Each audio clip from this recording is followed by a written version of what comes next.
లీడర్గా మీరు ఉన్నారు.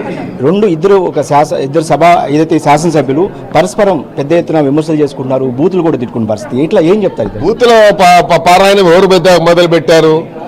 మరి చిన్న పిల్లోడు నిన్న మొన్న రాజకీయంలోకి వచ్చి మరి మొదటి నుంచే ఇక ఏమంటారు కదా అట్లా బూతుల పారాయణాన్ని మొదలు పెట్టాడు. పాపం సౌమ్యుడు గాంధీ గారు ఆయన ఎప్పుడు కూడా ఇలాంటి మాటలు మాట్లాడి ఇలాంటి భాషని మాట్లాడలేదు. ఎప్పుడు పోటీకి వచ్చినట్టు మాట్లాడి నేను గొప్పోడిని మీడియాలో రోజు వస్తున్నందుకు నా అంత గొప్పోడు లేదన్న ఫీలింగ్ లో ఉన్నాడు.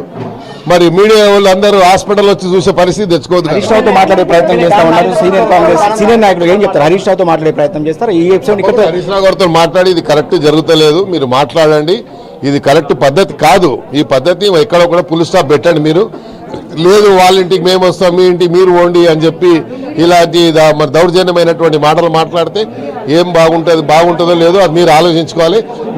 నాకు విశ్వాసం ఉంది హరీష్ రావు గారు ఒక రెస్పెక్టబుల్ పర్సన్ కాబట్టి తప్పకుండా దీనికి ఆయన మరి ఫుల్ స్టాప్ పెట్టే ప్రయత్నం చేస్తాడని.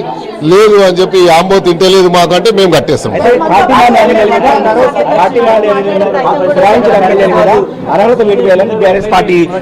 అది కోర్టులో ఉంది కదా మ్యాటర్.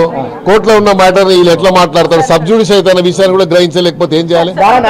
మొత్తానికి దానం నాగేందర్ చెప్తారు ఖచ్చితంగా ఏదైతే ఇద్దరి మధ్య అటు గాంధీకి ఇటు కౌశిక్ రెడ్డికి మధ్య సయోధ్య కుదిర్చేదానికి అవసరమైతే హరీష్ రావుతో మాట్లాడతానని చెప్పి సీనియర్ నేత దానం నాగేందర్ చెప్తారు. ఇప్పటికే ఆయనతో మాట్లాడే హరీష్ రావుతో మాట్లాడే ఫోన్లో అందుబాటులోకి రాలేదనేది దానం మాట ఉంది. ఇక కౌశిక్ రెడ్డి వ్యాఖ్యలకు సంబంధించి 2 రోజులుగా జరుగుతున్న పరిణామాలు సరైంది కాదు. కాంగ్రెస్ పార్టీలో తాను సీనియర్ నాయకుడిగా సిటీలో చాలా కాలంగా చూస్తాను, ఈ రాజకీయాలు ఎప్పుడు చూడలేదు. కౌశిక్ రెడ్డి చాలా తీవ్ర